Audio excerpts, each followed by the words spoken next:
saat mendekat, ada apa? Wahai hamba Allah, dia bilang, dan kenapa anak-anakmu menangis? Dia bilang, saya sudah berapa hari nggak makan, anak saya kelaparan, butuh makanan. Terus apa yang kamu masak di panci? Yang saya masak di panci sebuah batu yang saya masukkan supaya anak-anak saya kira saya masak, dan ini sudah 3 hari berjalan. Sementara Amir Mukminin tidak perhatian kepada kami. Dia tidak tahu kalau ini Umar bin Khattab. Lalu Umar pun berkata kepada temannya, kalau tidak salah itu bersama dengan Ubay bin Ka'ab. Mereka berdua lalu menuju ke Baitul Mal, mengambil kebutuhan muslimin, dipikul. Kemudian Umar berkata, angkatlah ke pundakku. Kata Ubay, biar saya yang angkat Amir Mukminin. Kata Umar, angkat ke pundakku sampai 3 kali. Ubay terus mengatakan, biar saya Amir Mukminin. Kata Umar, apa kau ingin memikul dosaku pada hari kiamat? Maka Ubay pun diam. Lalu pergilah mereka berdua ke sana. Lalu Umar bin Khattab, Allah dalam riwayat ini dikatakan meniup panci yang tadinya apinya sudah mulai redam, ya, sampai terlihat asap dan percikan-percikan api berada di antara jenggot beliau. Dan waktu itu Umar bin Khattab memiliki jenggot yang sama Nabi SAW sampai ke dadahnya radhiyallahu anhu. Kemudian beliau meniup di tengah malam, seorang raja meniup api panci untuk memasakkan masyarakatnya.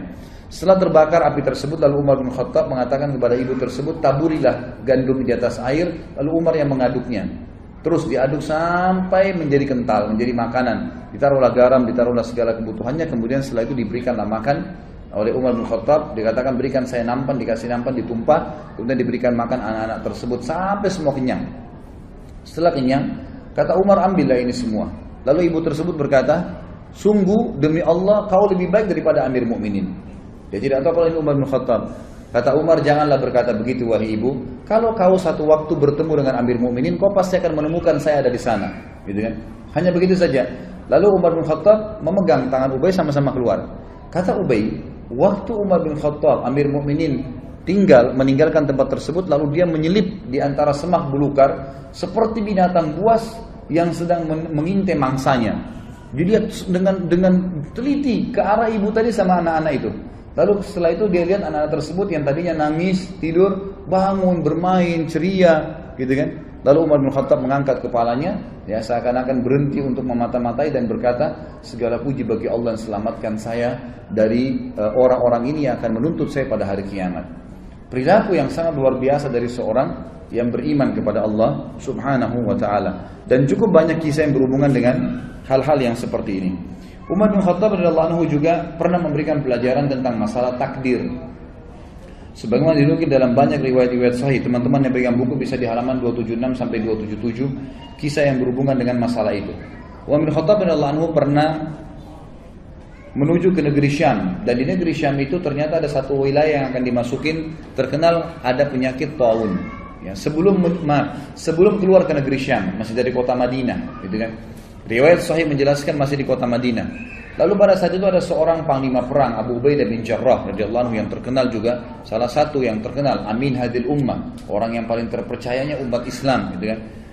Waktu itu Umar bin Khattab mengatakan, waktu mau keluar, dikatakan negeri yang Anda mau pergi ini oleh sebagian sahabat ada penyakit taun. Taun itu penyakit yang memang Nabi SAW larang kita masuk ke sana kalau ada penyakit itu. Dan kalau kita sedang ada di satu lokasi yang ada penyakit itu, maka otomatis kita dilarang keluar. Ini khilaf di antara ulama tentang masalah bahasa Indonesia itu penyakit ini. Ada yang mengatakan kusta, ada yang mengatakan menyebutkan beberapa jenis penyakit, tapi saya tidak terlintas sekarang nama-namanya. Ringkas cerita adalah Umar bin Khattab mengatakan, kalau begitu kita urunkan niat dulu, jangan dulu pergi. Lalu Abu Ubaidah radhiyallahu anhu datang mengatakan, wahai Amir Mukminin, apakah Anda lari dari takdirnya Allah? Kata Umar bin Khattab, saya lari dari takdir Allah ke takdir Allah yang lain.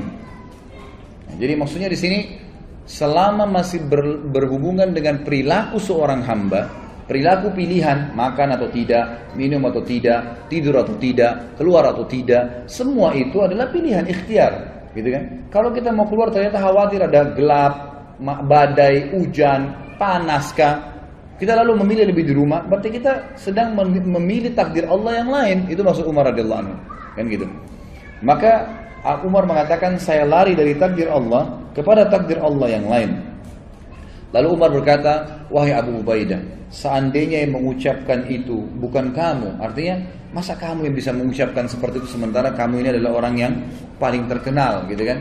Lalu akhirnya Umar bin Khattab pun membiarkan. Dalam riwayat yang lain Abu Ubaidah mengatakan, baiklah saya yang akan pergi ke sana. Maka dia pun berangkat. Umar bin Khattab sempat memeluk Abu Ubaidah, mengetahui ini pasti akhir hidupnya, gitu kan? Pergilah mereka pada saat itu. Ya, dalam riwayat ini, tapi riwayat ini mengatakan Abu Ubaidah nggak jadi keluar, tetap aja di Madinah, dan akhirnya ditunggulah berita. Umar terus menyebarkan berita. Siapa yang punya berita tentang taun, penyakit taun dari Nabi SAW? Abdurrahman ibn Auf, sahabat Nabi yang lain radhiyallahu anhu, sempat waktu itu tersibukkan dengan beberapa kegiatan. Lalu pada saat dengar orang lagi ngumpul bersama Umar bin Khattab, dia pun datang lalu mengatakan, saya memiliki kabar dari Nabi SAW. Ya, dan ini riwayat disebutkan dalam riwayat Bukhari tentang kisah ini. Dia mengatakan, aku mendengarkan Nabi SAW bersabda, idza sami'tum bihi bi ardin fala tuqaddimu alaihi, wa idza waqa'a bi ardin wa antum biha fala takhruju firaran minhu. Jika kalian mendengarkan taun terjadi di satu daerah, maka kalian jangan ke sana. Dan jika kalian bila itu terjadi pada satu kaum, sedangkan kalian berada di dalamnya, maka kalian jangan keluar darinya atau menghindarinya. Maka Umar pun akhirnya bertahmid, mengatakan, alhamdulillah, segala puji bagi Allah yang telah membantu aku untuk mengambil keputusan yang tepat. Juga Bapak Ibu sekalian, ada kisah yang menarik tentang, atau syubhat seringkali kalau Anda baca buku sejarah, Anda temukan tentang ada sering ahli-ahli sejarah Islam juga menulis buku yang mereka mengatakan Umar bin Khattab tidak menyenangi Khalid bin Walid. Tidak menyenangi Khalid bin Walid. Terbukti Umar bin Khattab melenserkannya dari jabatannya sebagai pimpinan perang. Penulis buku ingin meluruskan masalah itu. Beliau mengatakan ini pemahaman yang salah. Umar bin Khattab mencopot Khalid bin Walid dari jabatannya bukan karena Umar membencinya. Ya, nanti akan beliau katakan bukti. Tetapi Umar bin Khattab sendiri menyebutkan dalam riwayat, ya ini disebutkan dalam Tarikh At-Tabari, ya, disebutkan oleh penulis buku menukil dari situ ya. Beliau mengatakan Umar sempat berkata, sesungguhnya aku tidak mencopot Khalid karena kemarahan atau pengkhianatan, tapi orang-orang telah terfitnah olehnya.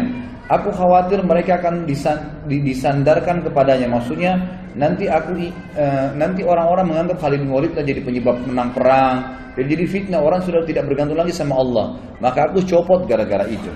Dalam riwayat lain dijelaskan bahwasanya pernah terdengar oleh Umar bin Khattab Khalid bin Walid ini berkhianat. Beritanya begitu di harta rampasan perang. Lalu Umar bin Khattab dari Madinah mengutus Bilal. Perlu ikhwah dan akhwat sekalian tahu, teman-teman tahu, bahwasanya Khalid bin Walid ini dulu pimpinan, ya, tuan, sayyid di Mekah, gitu kan. Dan Bilal adalah seorang budaknya Umayyah bin Khalaf. Ya. Jadi dulu kondisinya tuh secara kejiwaan, ya, orang walaupun sudah masuk Islam, Bilal masih merasa Khalid bin Walid ini dulu tuan, gitu kan, terkenal. Merasa Khalid bin Walid ini dulu tuan, gitu kan, terkenal. Bila Umar ingin menghilangkan perasaan itu dari Bilal dan juga ingin mendidik kaum muslimin tentang sebuah poin penting, tidak ada fanatisme dalam Islam. Maka Umar radhiyallahu anhu mengutus Bilal, mengatakan, wahai Bilal, pergilah ke pasukan muslimin yang dipimpin oleh Khalid bin Walid. Lalu bacakan suratku ini di pada Khalid, sementara Khalid kamu suruh tidur di tanah dan kamu letakkan telapak kakimu di pipinya. Ini perintah yang memang berat gitu ya, bagi Bilal berat dan satu perilaku yang aneh gitu, tapi dilakukanlah. Bilal patuh, Bilal mengatakan baiklah Amir Mu'minin. Tiba di sana, Bilal datang kepada Khalid bin Walid, masuk dalam kemah, bicara baik-baik, wahai Khalid, Amir Mu'minin memerintahkan saya seperti ini. Bagaimana pendapatmu? Saya harus memanggilmu dengan suara keras dari luar kemah, saya menyuruh kamu meletakkan pipimu di tanah, lalu saya letakkan telapak kakiku di atas pipimu, baru saya bacakan surat ini. Khalid bin Walid waktu itu memang lagi diuji juga imannya. Dia mengatakan, wahai Bilal, kita sudah masuk Islam, lupakanlah masa jahiliyah. Lakukan apa yang Amir Mu'minin perintahkan. Maka Bilal pun keluar dari kemah lalu teriak dari luar mengatakan, wahai Khalid ibn Walid, keluarlah, keluar, gitu kan? Begitu keluar, letakkanlah pipimu di tanah dan aku akan letakkan telapak kakiku di pipimu sebagai perintah dari Amir Mu'minin. Semua pasukan lihat. Di pasukan ini banyak orang-orang Quraisy yang tahu kedudukannya Bilal dulu, yang tahu kedudukannya Khalid bin Walid dulu. Ini tuan, ini budak, bekas budak, gitu kan? Lalu Khalid bin Walid mengatakan, letakkanlah kakimu hai Bilal dan jangan ragu. Dan tidak pula ada yang marah dengan Bilal. Semua orang diam. Bilal pun meletakkan kakinya di atas pipinya Khalid bin Walid yang lagi diletakkan di tanah, lalu membaca suratnya Amir Mu'minin Umar. Umar berkata, ini itu surat dari Amir Mu'minin kepada pimpinan perang Khalid bin Walid. Telah sampai berita kepada saya bahwasanya kau berkhianat dalam masalah ghanimah, harta rampasan perang. Kalau benar, maka beristighfarlah, bertobat sama Allah dan saya lengserkan kamu dari jabatanmu. Kalau tidak benar, maka kau mengatakan tidak benar sementara Bilal masih menginjak pipimu, gitu kan? Dan saya akan tetap mencopot kau dari kepemimpinan, tetap kau berperang tapi bukan lagi pemimpin, agar tidak ada fitnah yang kena di tengah-tengah muslimin. Maka Khalid bin Walid dalam kondisi terinjak pipinya mengatakan itu tidak benar. Sudah selesai Bilal menyampaikan berita tersebut, tapi dia tetap dicopot dari jabatannya. Tapi di sini kita bisa lihat bagaimana ya Umar bin Khattab radhiyallahu anhu sangat tegas gitu kan. Tapi bukan berarti belum benci Khalid bin Walid. Terbukti pada saat beliau meninggal dunia atau akan meninggal dunia, sempat Umar bin Khattab berkata, seandainya Abu Ubaidah masih hidup, karena Abu Ubaidah tadi sudah mati ya, dalam beberapa riwayat waktu dia pergi ke tempat yang ada taun, maka aku akan mengangkatnya menjadi penggantiku. Sebab kalau aku ditanya oleh Rabbku hari kiamat, kenapa engkau memilih Abu Ubaidah, aku akan mengatakan bahwasanya aku mendengar hamba dan kekasihmu Muhammad sallallahu alaihi wasallam bersabda, likulli ummatin amin wa aminu hadhil ummah Abu Ubaidah bin Jarrah. Setiap umat memiliki orang kepercayaan, dan orang kepercayaan umat ini adalah Abu Ubaidah bin Jarrah. Kalau seandainya Khalid bin Walid masih hidup, ini kata Umar bin Khattab, ini saksi bahasan kita, kemudian pasti aku akan mengangkatnya untuk menjadi penerusku. Dan pada saat aku ditanya oleh Allah hari kiamat, oleh Rabbku, kenapa engkau memilih orang ini, aku akan mengatakan karena hamba dan kekasihmu Muhammad SAW telah bersabda, Khalid bin Walid saifun min suyufillahi sallahullahu alal musyrikin. Khalid bin Walid adalah salah satu pedang Allah yang Allah henuskan untuk orang-orang musyrik, sebagaimana disebutkan di dalam dinukil dari banyak riwayat-riwayat yang sahih. Bagi riwayat ini, kata menurut penulisnya, ini membantah tentang banyaknya isu yang salah tentang pencopotan Khalid bin Walid dari masalah kepemimpinan. Kemudian kita masuk ke masalah bagaimana Baitul Maqdis dibebaskan di zaman Umar bin Khattab. Umar bin Khattab mengutus pasukan ke Baitul Maqdis, ya, kemudian berperang di sana. Ringkas cerita adalah memenangkan peperangan. Lalu penjaga Baitul Maqdis, salah satu pendeta Nasrani waktu itu, tidak mau memberikan kunci kecuali kepada pemimpin muslimin. Maka menyuratlah beberapa pemimpin ya yang memimpin perang waktu itu, termasuk Khalid bin Walid waktu itu ada di sana. Ya, kemudian Miqdad dan beberapa sahabat Nabi yang lain disuruhlah ya menyurat kepada Amir Mu'minin. Umar bin Khattab waktu terima surat tersebut mengatakan, baiklah kita berangkat. Berangkatlah Umar bin Khattab menuju ke Palestina. Tiba di Palestina, kebetulan Umar bin Khattab waktu ke Palestina itu berdua bersama budaknya. Bukan budak sebenarnya, pelayannya ya. Bersama dengan pelayannya. Umar bin Khattab sepakat sama pelayannya, selama perjalanan dari Madinah ke Palestina, jauh sekali ini, gitu kan? Perjalanan sebulan. Ya. Kalau sesaat saya di atas unta, sesaat kamu di atas unta. Jadi begitu terus. Dalam waktu tertentu Umar bertukaran tempat sama pelayannya ini.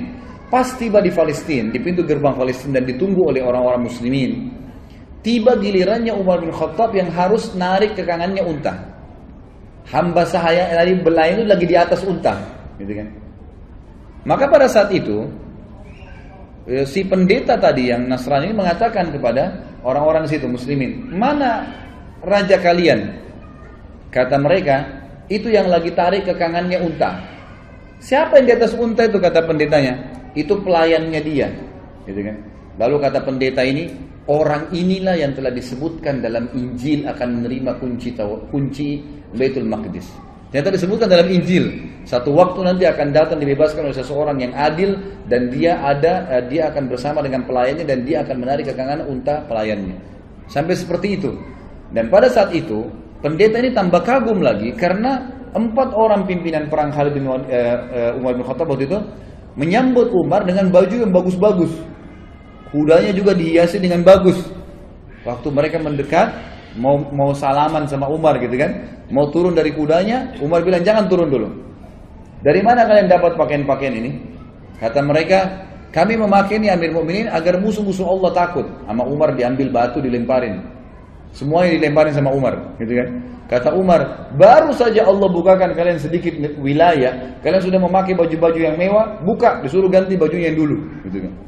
Sampai akhirnya mereka membuka bajunya. Pendeta itu pun hanya kaget melihat perilaku Umar bin Khattab. Gak ada raja di dunia seperti ini gitu. Nah ini diantara hal yang terjadi di Baitul Maqdis. Dan beliau sempat masuk di Baitul Maqdis. Kemudian beliau menanyakan kepada seorang rahib di situ pada saat itu bernama Ka'ab al-Ahbar. Ya, dia kemudian menunjukkan, ya, menurut di riwayat ini dikatakan Umar bertanya padanya, di mana menurut